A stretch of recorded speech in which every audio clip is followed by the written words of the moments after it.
La sala de juntas en el 30º piso de la avenida Faria Lima era un santuario de poder y discreción. Un acuario de cristal y caoba suspendido sobre el caos palpitante de ese. O Paulo afuera. Una lluvia fina y persistente comenzaba a lavar el polvo de la ciudad, difuminando las siluetas de los rascacielos vecinos y confiriendo al cielo de agosto un tono melancólico de gris. Dentro, el aire era pesado, enrarecido, impregnado con el olor a cuero envejecido, café recién hecho y la tensión palpable de 5 personas, evitando el contacto visual. El doctor Almeida, el abogado de la familia durante más de 30 años, se sentaba a la cabecera de la inmensa mesa de madera pulida, con el testamento de Roberto frente a él como una sentencia por leer. A un lado, Clara y sus 2 hijos, Ricardo y Beatriz, formaban un frente unido de duelo y expectación. Al otro, aislada por una distancia que parecía mayor que los pocos metros de alfombra persa, estaba Sofía, una joven cuyas ropas sencillas y postura encogida contrastaban violentamente con el lujo opresivo del ambiente. El silencio era tan denso que el suave clic del bolígrafo del doctor Almeida sonó como un disparo, un presagio del cataclismo que estaba por venir. Clara mantenía una compostura regia, una fachada de dignidad que había perfeccionado a lo largo de 40 años como la esposa de uno de los mayores constructores del país. Vestía un traje sastre negro de corte impecable, la tela cara sentando perfectamente en sus hombros, y el único adorno era el collar de perlas que Roberto le había regalado en su 25º aniversario de bodas. Cada perla un hito de una vida que ella creía transparente y sólida. Sus manos, adornadas con un discreto anillo de diamantes, reposaban sobre su bolso de diseñador. Pero una observación más atenta revelaría el leve temblor en sus dedos, la única fisura en su armadura de autocontrol. Sus ojos, ligeramente hinchados por el llanto contenido de los últimos días, estaban fijos en el doctor Almeida, esperando la conclusión de aquella dolorosa formalidad para poder, por fin, sumergirse en su duelo privado. Miró de reojo a sus hijos a Ricardo, impaciente, consultando su caro reloj como si el duelo tuviera un plazo. Beatriz, con una expresión de tristeza estudiada, ya calculando mentalmente los próximos pasos del reparto, y entonces su mirada se cruzó con la de Sofía. La joven, con sus vaqueros gastados y un suéter que había visto días mejores, parecía un pájaro asustado en una jaula de oro, su rostro pálido y sus grandes ojos denunciando una mezcla de miedo y una extraña determinación. El doctor Almeida carraspeó, el sonido resonando en la sala silenciosa. Se ajustó las gafas en la punta de la nariz, y con una voz grave y desprovista de emoción, comenzó a leer los párrafos finales del documento. El lenguaje era técnico, formal, enumerando activos, empresas, propiedades e inversiones que sumaban una fortuna de cientos de millones de reales. Clara escuchaba pasivamente, los números perdiendo su significado ante la ausencia de su marido. Fue entonces cuando la voz del abogado cambió, adquiriendo un tono casi vacilante al llegar a la cláusula de cierre. Y así, por mi libre y espontánea voluntad, en la plenitud de mis facultades mentales, leyó haciendo una pausa que se extendió por una eternidad. Yo, Roberto Vasconcelos, dejo la totalidad de mi patrimonio, mueble e inmueble, incluyendo la integridad de mis acciones en la constructora Vasconcelos y todos los saldos en cuentas de inversión, a la señorita Sofía Márquez, aquí presente. Las palabras flotaron en el aire, venenosas e incomprensibles. El mundo de Clara se inclinó violentamente. El zumbido en sus oídos ahogó el sonido de la lluvia de afuera. Su mente se negaba a procesar la información. ¿Sofía Márquez? ¿La hija de Miguel? ¿El socio de Roberto? ¿Por qué? Un error. Un terrible engaño. Solo podía ser eso. El gesto que selló el inicio de la pesadilla vino a continuación, lento y deliberado. El doctor Almeida, evitando la mirada fulminante de Clara, tomó un sobresellado que estaba al lado del testamento. Su voz era baja, casi un susurro de disculpa. Roberto dejó esta carta. Clara, para ti. En ella, él explica la naturaleza de su decisión y la filiación de Sofía. Antes de que Clara pudiera extender su mano temblorosa para tomar el sobre, la voz de Ricardo estalló, rompiendo la tensión como un cristal hecho añicos. ¡Filiación! ¿Qué filiación? Esto es una estafa. Esa chica es una oportunista. Usted sabe que es hija de Miguel. El doctor Almeida alzó la vista hacia Ricardo, y por primera vez, una expresión de profunda compasión cruzó su rostro profesional. Empujó suavemente el sobre por la mesa pulida, hasta que se detuvo a centímetros de los dedos de Clara. «No, Ricardo», dijo él, con una finalidad terrible en su voz. «La carta solo oficializa lo que el examen de ADN adjunto al expediente confirma. Sofía Márquez es hija de Roberto». El silencio que siguió fue absoluto. Un vacío donde 40 años de matrimonio, confianza y amor habían sido sumariamente ejecutados, dejando a Clara sola en el centro de la demolición de su propia vida. Una traición que destruye una vida. Si esta historia ya te ha atrapado, suscríbete al canal y comenta desde qué ciudad estás siguiendo este drama. El regreso a casa fue un viaje a través de un túnel de silencio e irrealidad. El chofer, un hombre que la había servido durante 15 años,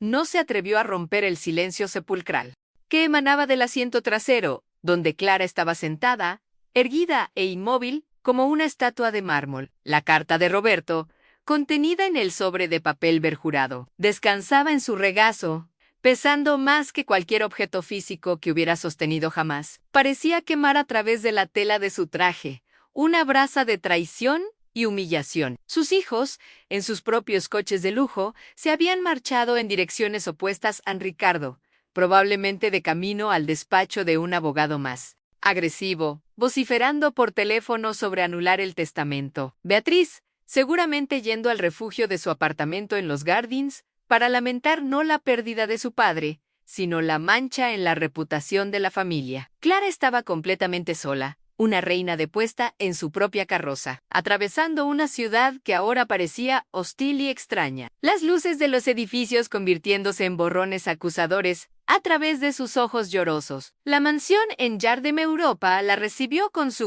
grandiosidad fría e impersonal. El sonido de sus tacones en el suelo de mármol pulido resonaba en los enormes espacios, un agudo recordatorio de la ausencia que ahora llenaba cada rincón. Despidió a la gobernanta con un gesto vago y caminó, como una sonámbula, hasta el despacho de Roberto. La habitación estaba exactamente como él la había dejado el débil olor de su puro cubano en el aire. La pluma de oro sobre un contrato sin firmar. Un portarretratos de plata con una foto de los dos, sonriendo. En un barco en Capri, 20 años atrás, con manos temblorosas, finalmente rasgó el sobre. La caligrafía de Roberto, tan familiar y elegante, llenaba la página. No había palabras de amor ni peticiones de perdón. Era una confesión brutal y pragmática, detallando su aventura con Elena, la hermana de su socio, ocurrida 25 años antes, y el nacimiento de Sofía. Cometí un error, Clara. Había escrito, pero Sofía no es un error. Es mi hija, y le he fallado durante toda su vida. Esta herencia no es un regalo, es una deuda que estoy pagando. Te di 40 años de comodidad y seguridad a Naella. No le di nada. Es una cuestión de justicia. Justicia, la palabra la golpeó con la fuerza de un puñetazo. Su mente se rebeló, buscando refugio en el pasado, en una época en la que su realidad parecía inquebrantable. Recordó el 15º aniversario de bodas en 1999, el año en que Sofía habría sido concebida. Roberto la había llevado a París, a una cena exclusiva en la Torre Eiffel, donde le regaló un anillo de zafiro tan azul como sus ojos. La había abrazado y le había susurrado al oído: «Tú eres mi norte, Clara, sin ti estaría perdido». ¿Cómo pudo decir esas palabras? ¿Cómo pudo mirarla a los ojos sabiendo que estaba viviendo una mentira tan profunda? Cada recuerdo feliz estaba ahora contaminado, cada gesto de amor reexaminado bajo la fría luz de la traición. El imperio que ella ayudó a construir, no con ladrillos, sino con cenas sociales, sonrisas diplomáticas y el sacrificio de sus propias ambiciones, se había erigido sobre una base de engaños. Ella no era la reina, era solo la guardiana de un castillo de arena. Mientras tanto, a kilómetros de distancia, en el barrio obrero de Cap o Redondo, Sofía Marx estaba sentada en la cocina de su pequeño apartamento de 2 habitaciones, con el mismo testamento sobre su gastada mesa de formica. Ese papel representaba una cantidad de dinero que ni siquiera podía concebir. Un universo de distancia de su realidad de contar monedas para el autobús y preocuparse por la factura de la luz. Había crecido escuchando las historias de su madre, Elena, una mujer frágil y soñadora que había sucumbido a un cáncer de pulmón un año antes. Elena hablaba de su padre como una figura mítica, un hombre bueno y poderoso que las amaba, pero que era prisionero de otras obligaciones. Sofía vivía rodeada de retratos de una vida de dificultades en las paredes con humedades, los muebles de segunda mano, la pequeña estantería con los libros de enfermería que estudiaba con ahínco por la noche, soñando con un futuro en el que pudiera ofrecer a otros el cuidado que su madre no siempre pudo tener. Nunca quiso una fortuna, solo quería una identidad, una respuesta al vacío que la ausencia de un padre siempre había dejado en su corazón. Movida por una mezcla tóxica de furia, dolor y una necesidad visceral de confrontar la fuente de su ruina, Clara tomó una decisión impulsiva. En lugar de enviar a sus abogados, ella misma iría a buscar a la chica. Al día siguiente, cogió su Jaguar y condujo hacia la periferia, un territorio que solo conocía por las noticias. La transición fue impactante. El asfalto bien cuidado de los Jardins dio paso a calles llenas de baches. Los muros de las mansiones fueron reemplazados por fachadas de bloques de cemento sin revocar. El coche de lujo era una aberración allí, atrayendo miradas de curiosidad y resentimiento. Clara sintió una oleada de miedo y repulsión, pero continuó, guiada por la dirección que el doctor Almeida le había proporcionado. Se detuvo frente a un edificio sencillo, de 3 plantas, con ropa tendida en las ventanas. La pobreza del lugar era un insulto a su dolor. Parecía hacer la traición de Roberto aún más sórdida e inexplicable. Subió las escaleras, con el corazón martillando contra sus costillas, y llamó a la puerta del apartamento 22. La puerta se abrió y apareció Sofía, aún más pequeña y frágil que en la sala de juntas. Llevaba un delantal sencillo sobre una camiseta descolorida y sus ojos se abrieron de par en par con pánico al ver a Clara allí, de pie como un espectro de otro mundo. Señora Vasconcelos, tartamudeó. La primera conversación fue un desastre de hostilidad y rencor. Clara no entró. Permaneció en el pasillo, con su postura rígida y acusadora.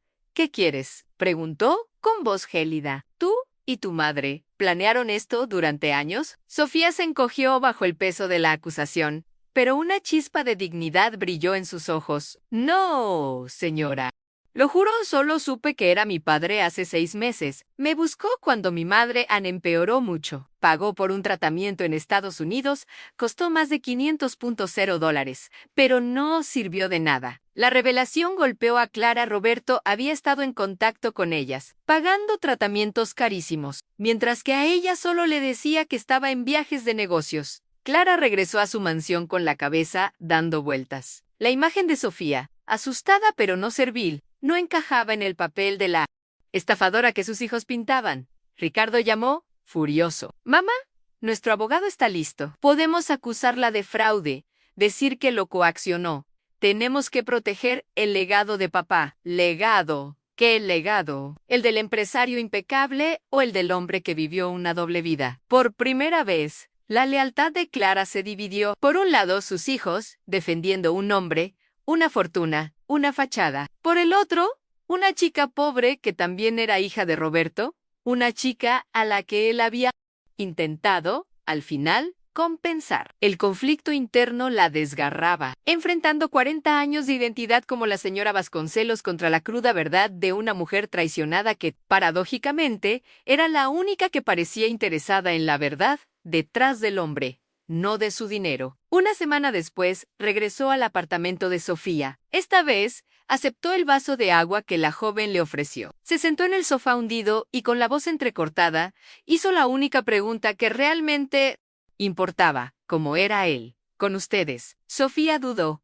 Luego fue a una vieja caja de zapatos y sacó algunas fotos descoloridas. En ellas, un Roberto más joven, sin sus trajes caros, sonreía de una manera que Clara raramente veía, una sonrisa genuina, libre del peso de su imperio. Sofía le contó sobre las visitas raras y secretas, sobre un hombre que parecía triste, que le traía libros y que lloró en el funeral de su madre. Me dijo que el mayor arrepentimiento de su vida fue no haber tenido el valor de reconocerme, dijo Sofía en voz baja. En ese momento, Clara no vio a una rival, vio a otra víctima del mismo hombre, a otra mujer cuya vida había sido moldeada por las debilidades y secretos de Roberto. La inevitable batalla legal comenzó. Ricardo y Beatriz ignorando las súplicas de su madre. Presentaron una demanda para invalidar el testamento alegando influencia o indevidao y incapacidad mental temporal. La historia se filtró a la prensa y el escándalo estalló. Los titulares de los tabloides eran crueles en La Bastarda y La Fortuna en Drama de los Vasconcelos. Los fotógrafos acampaban fuera de la mansión de Clara y del edificio de Sofía. El teléfono de Clara no dejaba de sonar, con amigas de su círculo social, ofreciendo un falso apoyo, apenas disimulando la curiosidad morbosa. Beatriz llamaba llorando todos los días, lamentando la humillación pública, la vergüenza que su padre les había causado. La presión externa era abrumadora, empujando a Clara hacia el lado de sus hijos, hacia el lado de la lógica, de la preservación del statu quo. En una noche lluviosa, mientras veía un programa de cotilleos en la televisión que diseccionaba su vida con detalles sórdidos, Clara sintió que algo se rompía dentro de ella. Apagó la televisión, cogió las llaves del coche y condujo de nuevo hasta el apartamento de Sofía. Encontró a la joven acurrucada en el sofá, abrazando sus rodillas, aterrorizada por los flashes de las cámaras que explotaban fuera de su ventana. Había una notificación judicial en la mesa, una citación para declarar. Clara cogió el papel, lo partió por la mitad y lo tiró a la basura. «¿Se acabó?», dijo, su voz firme por primera vez en semanas. Sofía la miró, confundida. «No voy a luchar contra ti, Sofía. No voy a dejar que mis hijos destruyan lo último que tu padre intentó hacer bien». Una pausa cargada de emoción llenó la pequeña sala.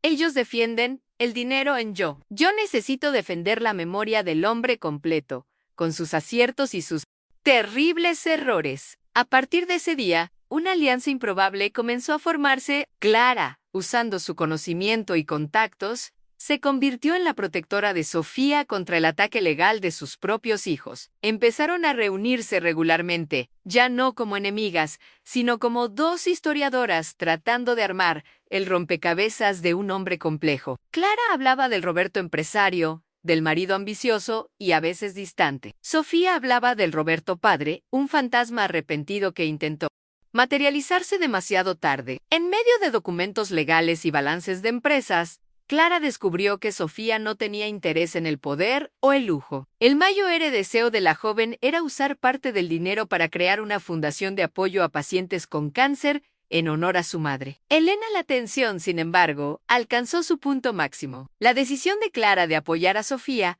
causó una ruptura total con Ricardo y Beatriz. La confrontaron en la mansión, en una escena de furia y resentimiento.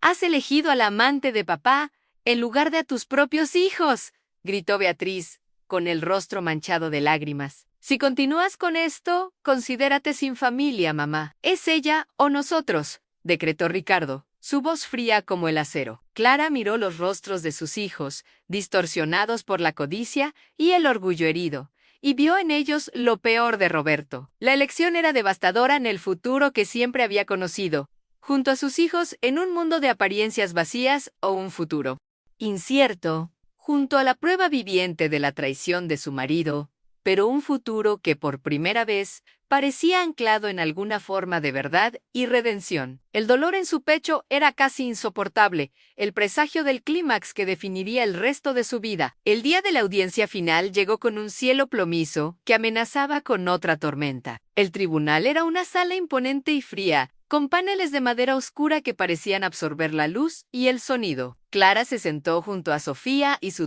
abogado, una figura solitaria frente a la falange de abogados caros contratados por sus hijos. Ricardo y Beatriz estaban sentados en la primera fila del lado opuesto. Sus rostros eran máscaras de hostilidad y desdén. No la miraron ni una vez. Para ellos, ella ya no era su madre. Era una traidora. Una anomalía que había decidido destrozar el legado familiar por una desconocida. El aire en la sala estaba cargado de animosidad. Cada tos, cada susurro, parecía una acusación. Clara sintió el peso de cientos de juicios sobre sus hombros, el de sus hijos, el de la sociedad que la observaba a través de los ojos de los periodistas presentes. Y el más pesado de todos, el suyo propio. Su corazón latía con una mezcla de terror y una extraña calma. La calma de quien ha tomado una decisión irrevocable y está lista para enfrentar las consecuencias. El abogado de Ricardo y Beatriz fue el primero en hablar, su voz resonando con una confianza ensayada. Pintó un retrato de Roberto como un hombre senil en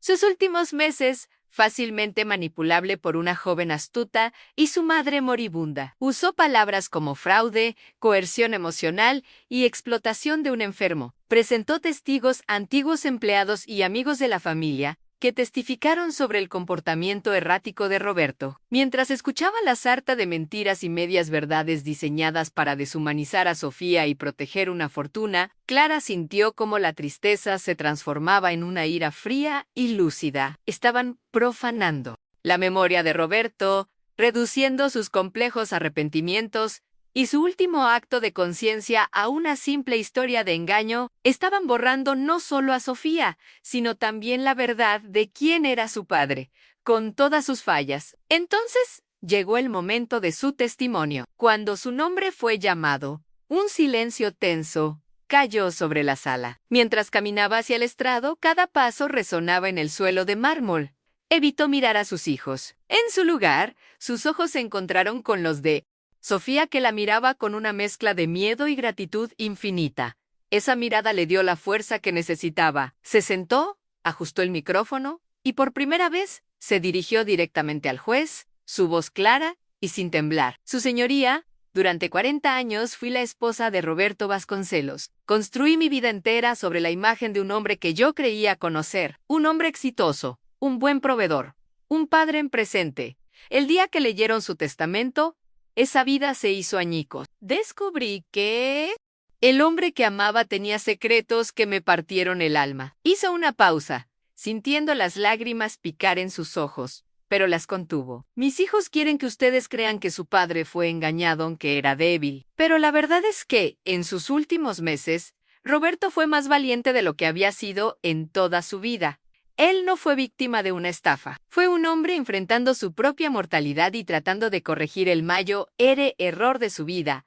Continuó Clara, su voz ganando fuerza con cada palabra. Sofía Márquez no es una oportunista, es su hija. Y la decisión de mi marido de dejarle su herencia no fue un acto de locura. Fue un acto de justicia. Una justicia que tardó 25 años en llegar. Ahora, finalmente, se giró para mirar a Ricardo y Beatriz. Sus rostros mostraban incredulidad y furia. Ustedes dos recibieron todo de su padre, su nombre, su dinero, su presencia. Crecieron en una mansión, fueron a las mejores escuelas, nunca les faltó nada. A Sofía, él no le dio nada, ni siquiera su apellido. Y ahora, ¿quieren quitarle lo único que él intentó darle al final? ¿Quieren seguir perpetuando la injusticia de su padre solo para proteger su orgullo y su comodidad? Sus palabras colgaron en el aire, una acusación directa y devastadora. El clímax de su declaración fue un diálogo transformador,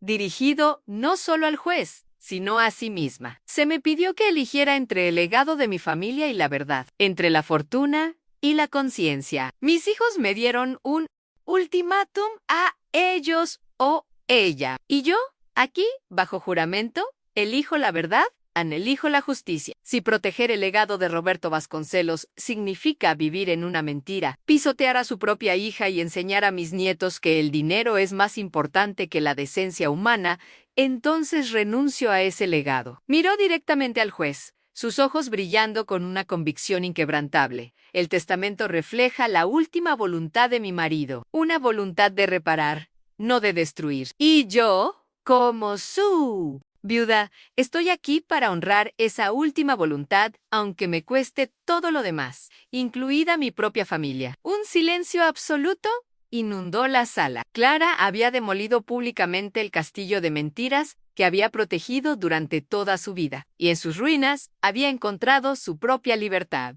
¿Te está gustando esta historia?